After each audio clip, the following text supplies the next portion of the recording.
Dakika 12 zimesalia kufika saa 2 kamili. Hii ni Morning Trumpet hapa Azam TV. Mimi ni Faraja Sinigia. Asante kwa kuendelea kubaki nasi.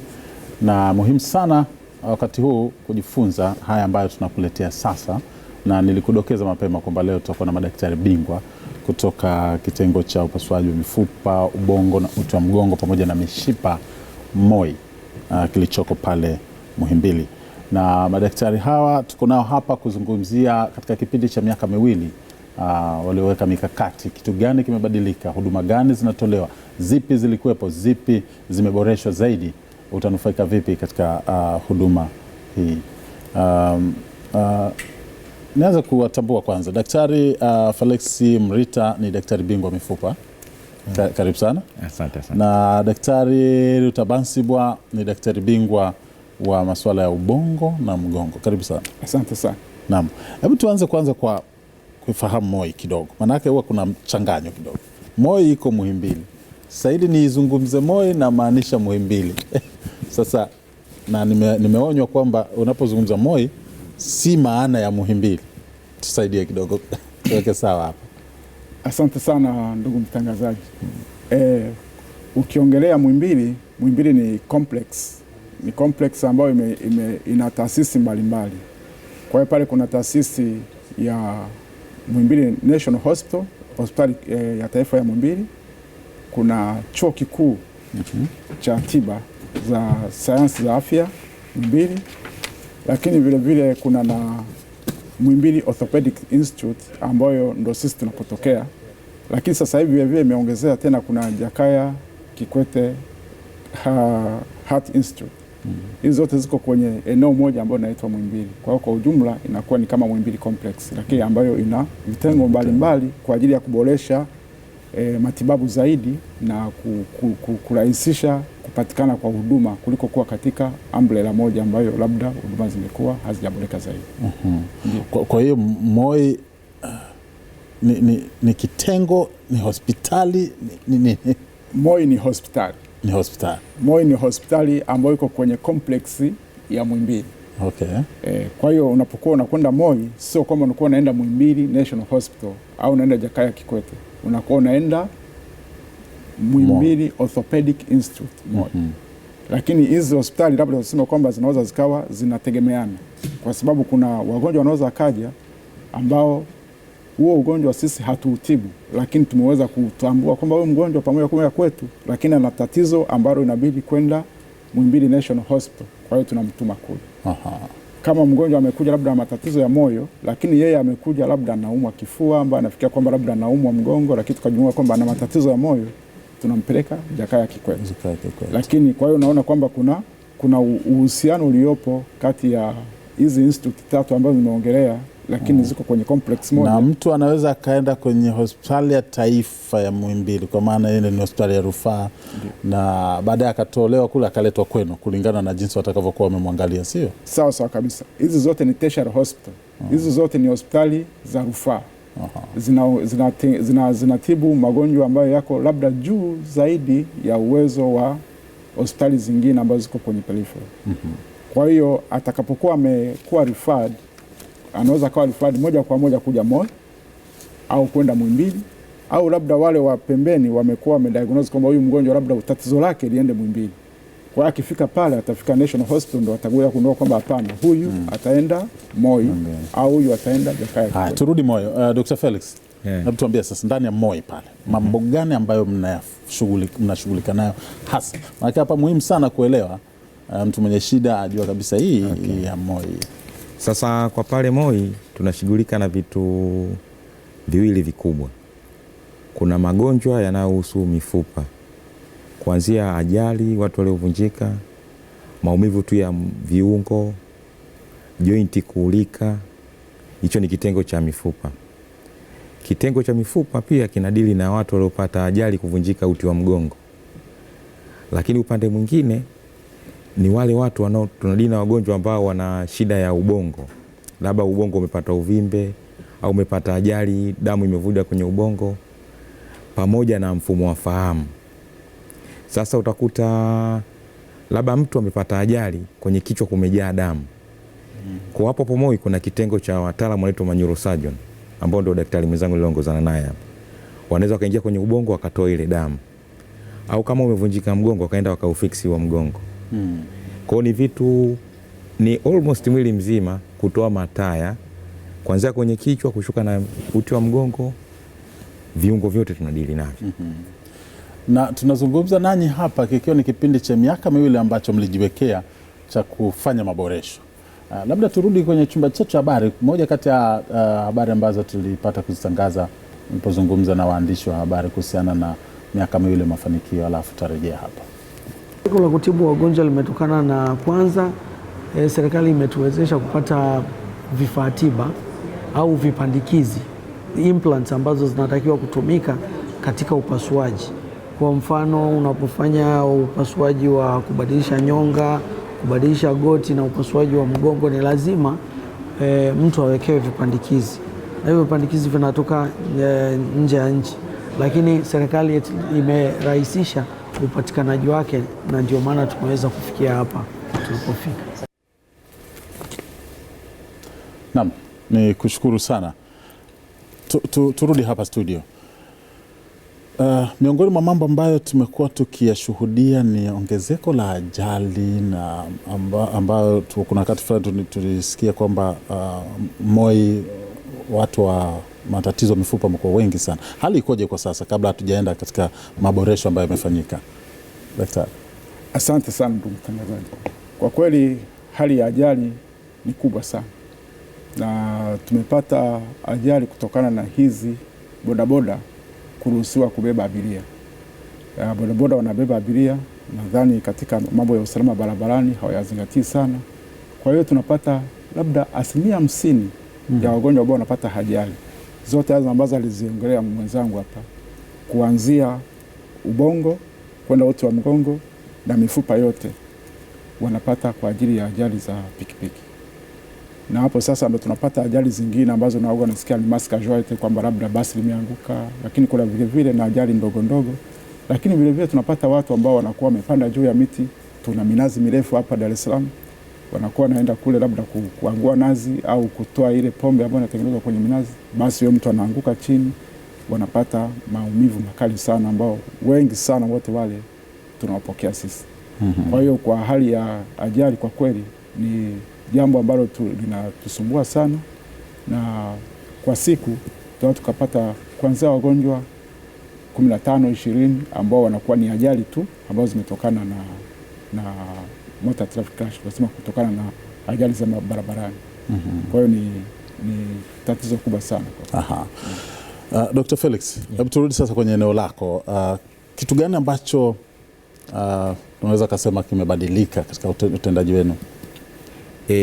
Ukiangalia mifupa yote kwa kipindi cha miaka miwili tunaweza tukaifiksi. Labda umevunjika mkono, kuna vyuma tunaweza kuvifiksi. Umevunjika paja, umevunjika kuna nyonga, umevunjika kiuno, umevunjika mgongo, kuna vyuma tunaweza tukavifiksi.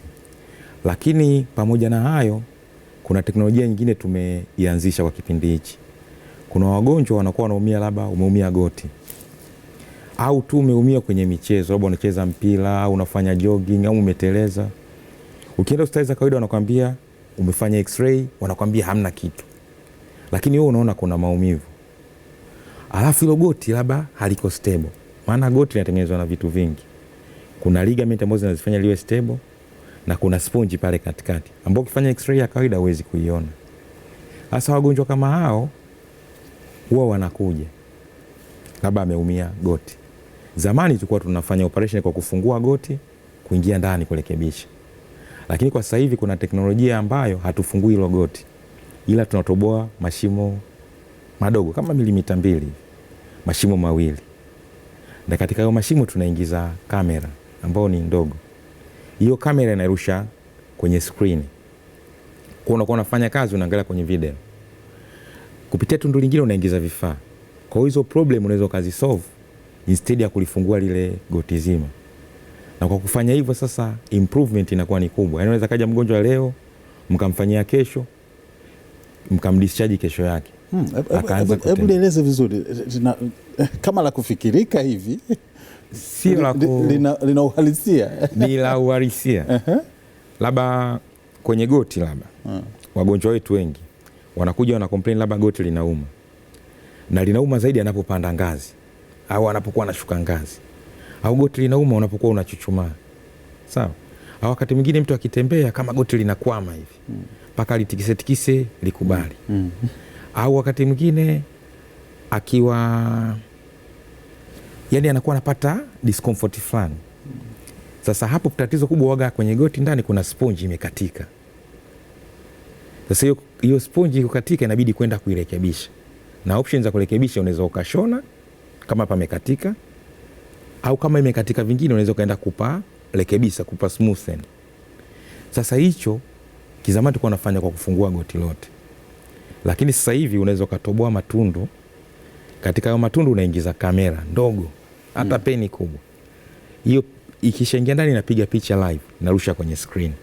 Kwa ile inside ndani ya goti unaiona live kwenye screen. Then na wewe surgeon unakuwa unaangalia kwenye screen, sio kuangalia kwenye goti tena. Unapitisha vifaa kupitia kitundu kingine kile. Na hiyo shida unaweza ukairekebisha. Au ukashona ndani ya goti bila kufungua hilo goti. Kuna tekniki nyingi, tuna vifaa vingi. Na kuna wagonjwa wengine labda mtu amecheza mpira, amekata ligament. Kuna ligament ambazo ziko common, kuna moja inaitwa ACL, nyingine ni PCL, ambapo moja inazuia goti lisiende mbele, nyingine goti lisirudi nyuma. Sasa hizo ligament tunaweza tukazitengeneza. Kwa hiyo kikatika manake sasa goti linaweza likarudi nyuma. Kama mchezaji linacheza tu, kwa huwezi concentrate kwenye mpira labda. Kwa tunachofanya, kuna ligament tunachukua kwenye mwili wako humo kwenye paja pembeni hapa. Kwa tutachungua katundu kadogo pembeni ya paja hapa, kwenye goti pembeni, ambapo tunaweza kuchukua hizo ligament tukazivuna. Hizo ligament tukazitengeneza, tukaziingiza kwenye goti lako kupitia katundu kamoja, hivyo vitundu viwili vidogo na kitundu kingine chini. Then tukaingiza hiyo ligament tukailock. Kuna vifaa technical. Kwa at the end mgonjwa atakuwa na katundu vidogo vilivyopitisha kamera na hiyo vifaa, na katundu kingine nilipochukua hiyo ligament uliyoivuna. Na hivyo vitundu mwisho wake vitajiziba tu. Baada ya hapo unashona. Sasa utashona kinyuzi kimoja hapa, kinyuzi kingine hapa, na nyuzi kidogo hapa sehemu uliochukua graft. Lakini mtu anaweza kusema mgonjwa wake hajapasuliwa, lakini amepasuliwa. Na ni upasuaji unaweza kudumu kwa muda gani? Sasa inategemeana na procedure. Yani procedure nyingi ni masaa moja. Hizo kutengeneza ligament mpaka saa 1.5 tutakuwa tumemaliza. From start to the finishing. Hiyo unaweza kusema sawa sana watu wanaofanya PlayStation kwenye, kama mtu anacheza game. Nasema applies to kivipi? Hebu fafanua kidogo. Kwa mfano na ile PlayStation unaona watu wanacheza, alafu wanaangalia kwenye screen, lakini hapa mikono inacheza. Ndio kitu cha namna hiyo, kwamba unafanya kazi hapa lakini macho yako yameangalia kule na kila kitu unakionea pale. Kwa hiyo unahamisha kitu ambacho kiko ndani ya goti unaweka kwenye screen. Kwa hiyo daktari katika kumhudumia mgonjwa, mikono yako na vifaa viko huku, yani humwangalii mgonjwa wala goti uliangalia ile. Kuna gaji tumezishika huko, lakini focus yako unaangalia screen. Kwa hiyo ndio inaitwa hand to brain coordination. Hand to brain coordination. Hongereni. Na mmeshafanya aina hiyo ya upasuaji kama ngapi hivi tangu ina muda gani by the way tangu imeanza? Paka itokea imeanza ni kama miaka 3 sasa. Lakini katika kipindi cha miaka 2 tumefanya zaidi ya watu 150. Na tunaendelea kufanya. Okay. Ni teknolojia mpya unaweza kuisema bado tangu miaka 3 si mingi? Sio mpya duniani, ila kwa hapa Tanzania kwenye ishu za mifupa kwa Tanzania ni mpya, lakini ilishaanza huko nchi zingine zilizoendelea miaka iliyopita kidogo. Naam, turudi kwako Dr. Bansibwa. Ndio. Kwenye eneo lako la masuala ya ubongo na mgongo, kipi kipya? Labda niseme katika kuanzisha huduma mpya unahitaji watenda kazi. Kwa hiyo tulichoanza nacho sasa, tumeanza na program za kutrain wanafunzi, madaktari bingwa ambao watakuwa wanafanya kazi za ubongo na uti wa mgongo. Kwa hiyo by the time nakwambia saa hizi programu yetu waga ni ya miaka mitatu baada ya daktari kumaliza elimu ya masters ya medicine, ndio naingia tena kwa ajili ya kwenda kusoma hii elimu ya kusoma tunaita Master of Science Super Specialty Neurosurgery, ambao sasa hivi walioanza saizi wako mwaka wa mwisho, na tunategemea mwaka huu wa masomo tutakuwa tunapata madaktari 3 ambao tutakuwa tumeongezea kwenye pool yetu, na hiyo programu imeanza na inaendelea kwa sababu tumeona kwamba kwenda kutrain madaktari nje inakuwa expensive, na wachache sana wanapata sponsorship ya kwenda kutrain, na vyuo vinapatikana kwa shida. Kwa hiyo kupitia chuo kikuu cha MUHAS na kitengo chetu sisi MOI pale ni department ya mojawapo ya chuo kikuu cha MUHAS, kwa hiyo tuna train au wanafunzi. Kwa hiyo ni moja ambao tumelifanya, ambao kama ni training ya miaka mitatu na sasa tuna mwaka wa mwisho, kwani katika kipindi cha miaka hii miwili ilikuwa imeanza miaka mitatu tumeweza kufanya hivi. Kuna kitu bado lakini tutakimiss kwa kuwa hawaendi nje, wanafanyia hapa nadhani. Hapana, hatutamiss chochote kwa sababu kila kitu ambacho tulikuwa tunakitafuta kule nje, kila kitu kiko hapa. Tulikuwa tunatafuta wataalamu, tulikuwa tunatafuta vifaa, tulikuwa tunatafuta uwezo, na vyote hivyo kwa kweli tunavyo. Unajiamini daktari? Tunajiamini kwa 100% kwamba tunaweza tukafanya kila kitu. Na katika masuala haya ukitoa haya ya ajali ambazo zinatokea, ambazo tunaifanya kila siku ya Mungu, tunafungua ubongo na kutoa damu, kutoa vitu ambavyo vinaingia mle ndani, kuweka mipira, kutoa maji, kupima pressure kwenye ubongo. Lakini vile vile tumeenda mbali sana na kuanza kufanya operations ambazo unakuta kuna mauvimbe ambayo yako kwenye uvungu wa ubongo. Ubongo jinsi ulivyolala hivi unakuta kuna uvimbe huko chini kabisa huko. Zamani ilikuwa ni vigumu sana kufanya operation. Lakini sasa hivi kwa kutumia microscope, tunatumia microscope kwa ajili kuangalia zile ndani, na kwa kupata zile drills ambazo ziko high powered za kuweza kufungua fuvu la kichwa. Kwa hiyo tumeweza kwenda mpaka huko chini, kwa sababu unapokuwa unatumia microscope sasa unaweza kaona mishipa ya fahamu vizuri. Huyo mtu anabaki salama daktari?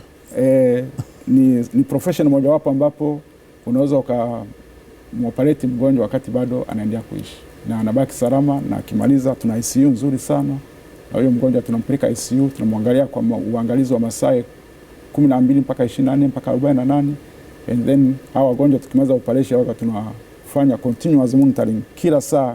Kuna mtu ambaye anamwangalia mgonjwa mpaka awe salama. Na naweza nikakuhakikishia kwamba wagonjwa wetu wako salama sana sana. Na mbali na hizo kuna operations nyingine ambazo unakuta mtu labda amevunjika uti wa mgongo kati ya kichwa na uti wa mgongo pale ambapo unaunganikia pale, na waga unapata fractures kwenye tunaita high cervical spine, na mara nyingi sana inabidi uende, na huyu mgonjwa akipresent labda na mikono na miguu yote anakuwa ameparalyze. Kwa hiyo kazi yetu sisi ni kwenda kumoperate mapema, kumfix huo uti wake wa mgongo kutokea kwenye kichogo cha uti wa yami cha fuvu kwenda moja kwa moja mpaka kwenye uti wa mgongo pale kwenye mifupa, na kuwekea zile ambazo unasikia kwenye Kiswahili unaita vipandikizi au tunaita implants ambazo ndio tunavifanya. Kwa bahati mbaya kidogo labda zile implants hatuzipati hapa, lakini kwa labda kwa jinsi rais anavyosema kwamba hii ni Tanzania viwanda, tutaanza kuona watu wanatengeneza implants hapa, na hiyo kitengenezwa ina maana tutakuwa tumesha kitu ulichokuwa unazungumzia tunaangalia hapo, ndio tulikuwa tunaangalia, labda anaweza karudi nyuma hapo. Kwa hizo huo uti wa mgongo huo kutokea kwenye kichogo kwenda mpaka pale mule ndani kunapita uti wa mgongo katikati. Na kama kutatokea dislocation kwamba labda mgonjwa amevunjika alafu hizi pingili zimeachana, kwa hiyo mgonjwa anakuwa kwenye hatari ya kuparalyze mikono na miguu na kushindwa hata kuhema hata kukohoa. Kwa hiyo kazi yetu sisi ni kurudisha ile pingili na kuzifunga moja kwa moja, na mgonjwa kumwekea kwenye tunaita rehabilitation au mama cheza, na wagonjwa wakaendelea vizuri.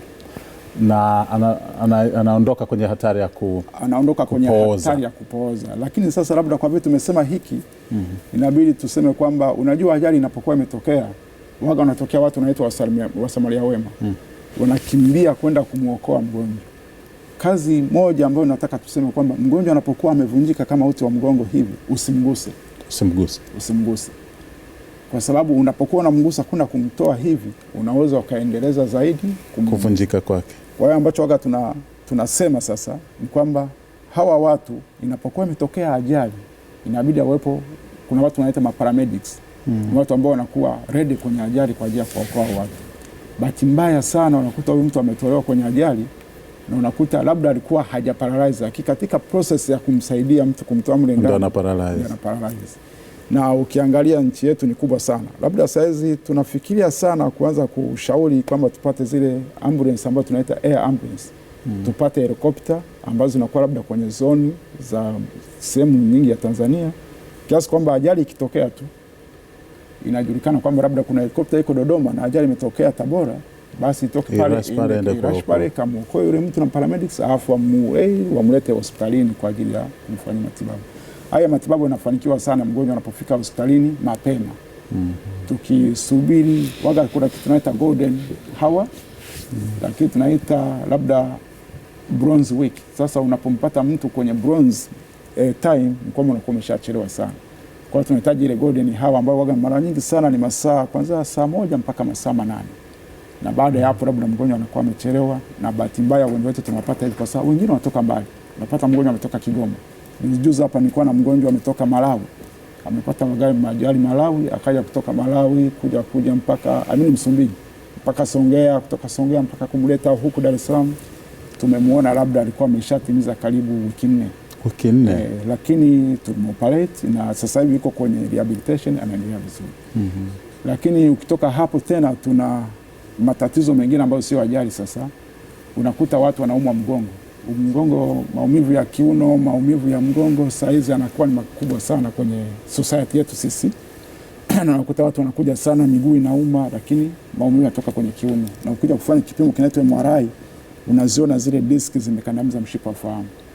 Kwa hiyo saizi mara nyingine waga tunafungua kabisa moja mtu wa mgongo, lakini saizi tumeanzisha tena huduma nyingine ambayo ni mpya kama wenzetu ambayo tunaita ni minimal invasive surgery.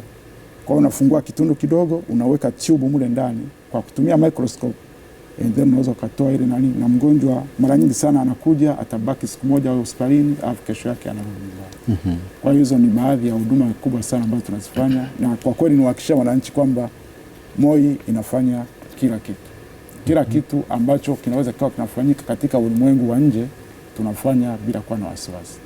Changamoto yetu labda inaweza kuwa ni ufinyu wa eneo tulionalo, lakini kuhusu utaalamu, kuhusu uwezo, kuhusu chochote kile, hilo sio tatizo. Tunaona wagonjwa ambao wanakuja, mgonjwa amekuja amepofuka macho kwa sababu ya uvimbe kwenye ubongo, mgonjwa anakuja hasikii kwa sababu ya uvimbe kwenye masikio, mgonjwa anaweza akaja hata kunusa harufu ile na kataa, lakini watu wanaona kwamba labda ni kawaida. Kuna siku moja nilikuwa nasikiza redio akasema kwamba mimi Mungu amenijalia upofu. Mungu hajawahi kumjalia mtu upofu. Kama unasikia una upofu, huo ni ugonjwa, tafadhali njoo hospitalini, tutakuchunguza na tutajua tatizo lako ni nini. Na kwa 90% magonjwa yote hayo tunayaponyesha. Lakini ingekuwa vizuri kama wagonjwa wangekuja mapema, inakuwa rahisi zaidi kuliko mtu akakaa na ugonjwa miaka 4, 5, 6 ndio anakuja baada ya kukata tamaa. Dr. Felix, una la kuongeza kidogo? Kitu kingine cha kuongeza hapo MOI kuna procedure zingine zinaitwa replacement. Labda mtu goti lake limelika kabisa, mtu mzima unakuta mpaka anapata tege, kuna option ya kulibadilisha ile goti kuweka goti jipya la chuma. Au nyonga imelika kabisa ambapo sasa hiyo huwezi kuirepea, kwa tunaitoa labda kile kichwa cha nyonga na kile kikombe chake tunaweka vya chuma na mtu anaishi maisha kama ya kawaida. Ndio eneo gani nyonga hiyo? Hapana, huo ni uti wa mgongo. Uti wa mgongo, spinal cord na mishipa ya fahamu ambayo inatoka kwenye uti wa mgongo pale. Kwa hiyo hizi hapa sasa zile disk ndogo zinakandamiza hiyo uti wa mgongo na mgonjwa ana paralyze. Kwa hiyo kazi yetu sasa ni kuweza kutengeneza uti wa mgongo uwe katika hali imara sana. Yes. Kumbe yanawezekana sana. Tuende katika ukurasa wetu wa Facebook kuangalia watazamaji wetu wanasema nini tuliposhirikisha miaka miwili ya maboresho katika kitengo cha mifupa. Sasa tumeandika kule Muhimbili. Kitengo cha mifupa, ubongo na mishipa ya fahamu, MOI. MOI ambayo iko ndani ya eneo la Muhimbili. Kwa sababu ni Muhimbili complex umesema. Tuangalie kidogo watazamaji wetu wanasema nini.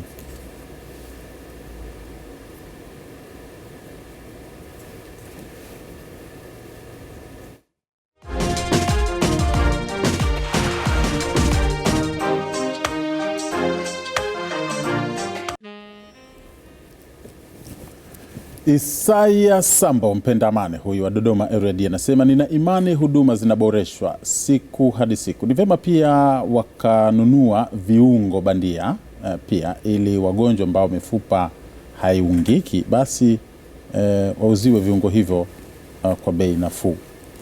Daktari, chukua hilo tutalifafanua. Aha. Imani Raulenti unasema siwezi kusema zinaridhisha au haziridhishi, bila shaka utaka kumaanisha hivyo, wakati sijafika kuona pekee haisaidii. Ni vyema tukachangia kitu ukiwa umekiona. Huyu hajafika, kwa hivyo anajiondoa kwenye kusema au kutokusema. Lakini bila shaka baada ya kusikiliza madaktari, Raulent, tunaweza kutupia tena maoni, pengine anaweza akawa amekupa nafasi ya kutoa sasa maoni baada ya kusikiliza. Khalid Said Kachuru unasema unapatikana Bungu, Korogwe, Tanga. Unasema kiukweli naipongeza sana hospitali ya Muhimbili.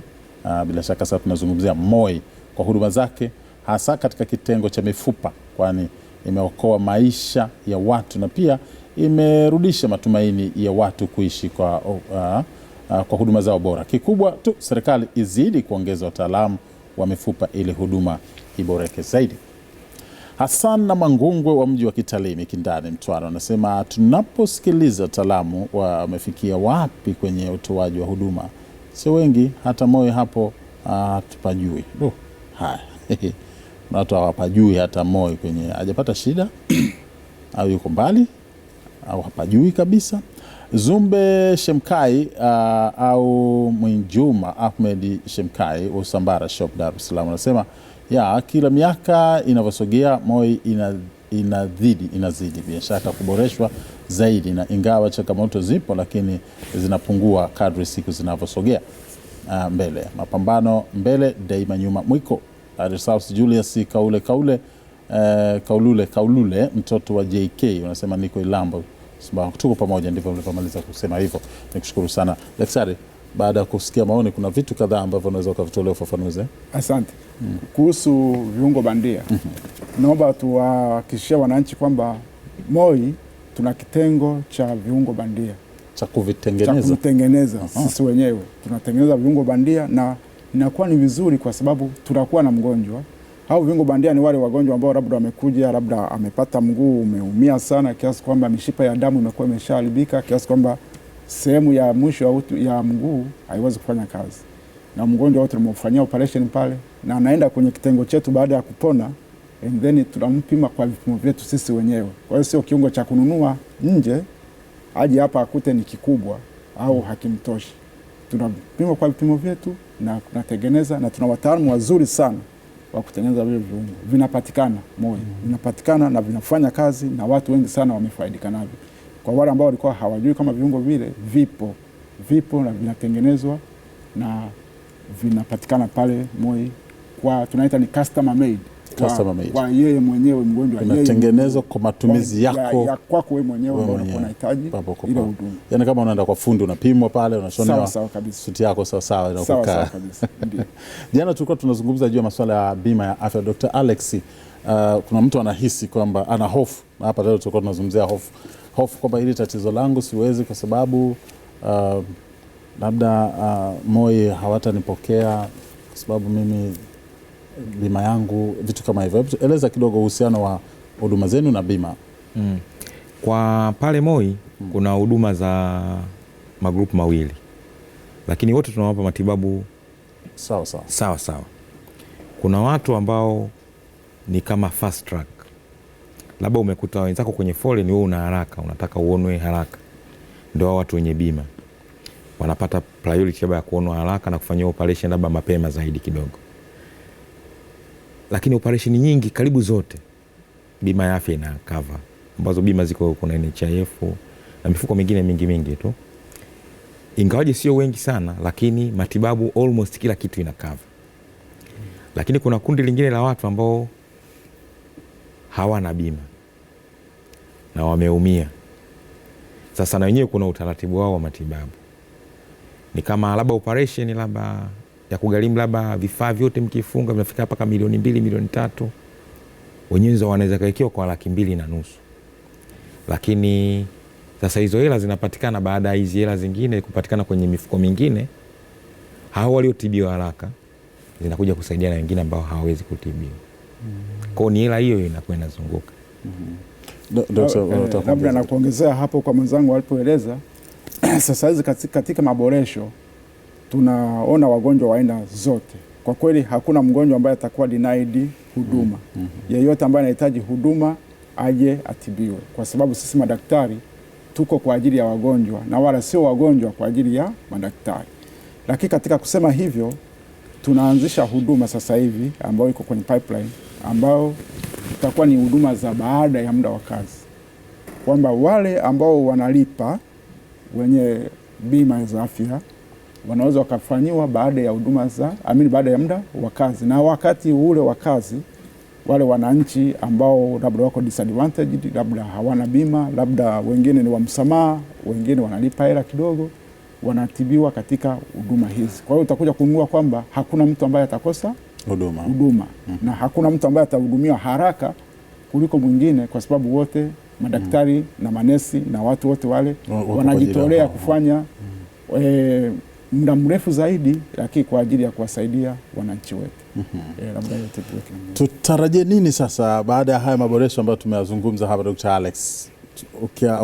Ukifumba macho unaona vision iko wapi MOI?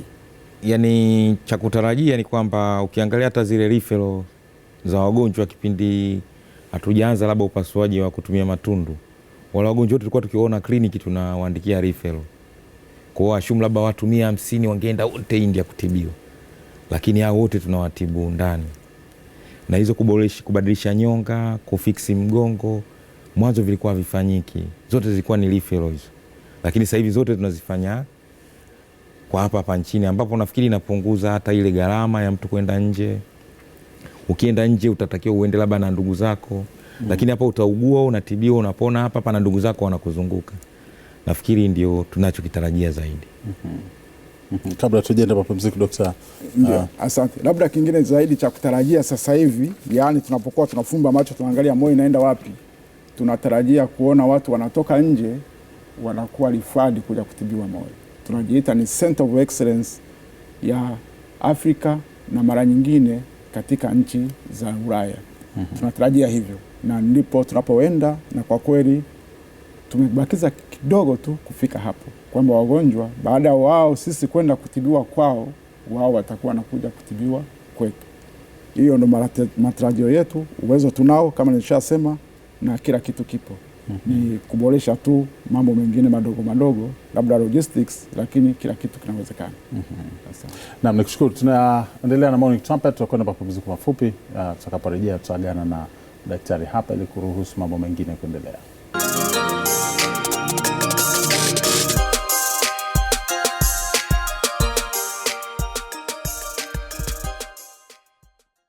Tumerejea na tunaelekea ukingoni mwa mazungumzo hapa na Daktari Rutabansibwa, daktari bingwa wa mgongo na uti wa mgongo, ubongo na mgongo kutoka kitengo cha MOI, na lakini pia tunaye Dr. Alex Mrita, huyu ni daktari bingwa wa mifupa, wote kutoka pale MOI, tukizungumzia hatua za mafanikio au maboresho katika kipindi cha miaka miwili walichokuwa wamejipa cha kuleta tofauti. Bila shaka kila mmoja amesikia yale ambayo yanawezekana na hayakuwa yakiwezekana wakati ule. Nina swali moja ambalo mtu anaweza akajiuliza. Mmezungumza ubunifu na teknolojia kubwa tu ambazo zinafanyika hapa kwa kujiamini kabisa madaktari. Mtu mmoja anaweza akajiuliza, kwa nini kwa mfano mtu kama Tundu Lissu hakutibiwa hapa akapelekwa nje? Asante ndugu mtangazaji. Nadhani kuhusu hilo ni kwamba hatukupewa nafasi. Sisi waga kuna kitu tunaita consent, kwamba mgonjwa anaamua atibiwe na nani na atibiwe wapi. Mheshimiwa hatukupata nafasi ya kumtibu kwa sababu hakuja kwetu. Lakini angekuja kwetu, nina hakika tungemtibu bila kuwa na wasiwasi wowote. Dr. Felix, hata mnapofuatilia hatua zake mnaona kabisa ilikuwa ndani ya uwezo wenu pia? Kumtibu tungeweza kumtibu, lakini matibabu ya mtu ni wewe mwenyewe unachagua uende wapi. Hatuwezi kukunganiza bana njoo tukutibu. Maana matibabu ni kama mkataba wewe na mgonjwa. lakini angekuja tungeweza kumtibu na mwisho, japo si kwa umuhimu. Kuna wakati hutokea labda tatizo la ajali hivi, na tangu mwanzo wamesema kwamba bodaboda hizi zimesababisha ajali kutokea, lakini unaweza kutokea ile watu wengi kwa wakati mmoja wamejitokeza, wamekuja hospitalini pale. Mnafanyaje? Na wakati fulani ulisema kwamba nafasi si ya kutosha. Mnamudu vipi kukabiliana na mazingira kama hayo? Okay, asante sana ndugu mtangazaji. Kuhusu kama kunatokea mass casualty, waga tunajomobilize sana. Kwa mfano tulishapata wakati mabomu ya Gongo la Mboto yalitokea usiku, lakini nikwambia kuja kufika saa 4 madaktari wote walikuwa wameshafika pale kwa ajili ya kuwatibu wale wagonjwa. Kwa hiyo mobilization yetu ukifuatana na viongozi wetu ni kubwa sana.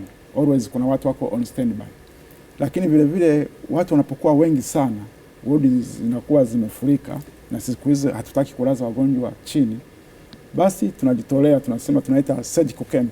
Unaweza ukaja siku ya Jumamosi au siku ya Jumapili, madaktari na manesi mkapanga hata wagonjwa 20 au 30, mkawafanya katika kipindi cha kuanzia saa 12 alfajiri mpaka saa 12 jioni. Kwa wagonjwa wote wanakuwa wameshafanyiwa na wanatoa nafasi kwa wagonjwa wengine ambao watakuwa wanaingia ndani. Kwa hiyo tuna utaratibu mzuri sana wa kufanya kwa ajili ya kuwatoa hao wagonjwa. Pamoja wakati mwingine ni kujitolea, lakini tunafanya hivyo kwa ajili ya Tanzania wenzetu. Kwa hiyo inakuwa ni kama kambi maalum hivi. Ni kama kambi maalum kwa sababu inatoka wakati ambapo sio siku ya kazi, lakini tunaona kwa sababu kuna wagonjwa wengi, basi ni vizuri twende tuwasaidie wale wagonjwa ambao wako mle ndani na kuweza kuweka nafasi kwa ajili ya wagonjwa wengine ambao wanaweza kuja. Kwa sababu ile ni hospitali iko open, muda wote wagonjwa wanaingia. Na najaribu kufikiri tu Dr. Felix kwamba katika mazingira kama hayo itabidi muwe nasema selective, mchague wale ambao mtawahudumia na labda wasihitaji kuendelea kuhitaji uangalizi ule wa muda mrefu zaidi, sio? Maana kwenye wagonjwa unakuta wengine labda wamevunjika mfupa wa paja tu, ambao ukimfanyia operation leo, by kesho yake baada ya masaa 24 mnaweza kumruhusu akaondoka na magongo. Kwa hiyo mnawaselect, labda ukipita udini kuona watu kama 20 wa hivyo, mnawafanyia kwa mara moja, kesho yake mnawasesi wako vizuri, mnawaruhusu wanaenda makwao. Mnaendelea kuwaona kliniki tu. Nikushukuruni sana kwa kushiriki nasi katika Morning Trumpet asubuhi ya leo, Dr. Felix Mrita, daktari bingwa wa mifupa kutoka Moi, lakini pia tumekuwa naye Dr. Bansibwa, daktari bingwa wa masuala ya ubongo na mgongo kutoka Moi vile vile. Nikushukuruni sana. Asante sana. Na mtazamaji, tufikie mwisho wa mada yetu ya siku.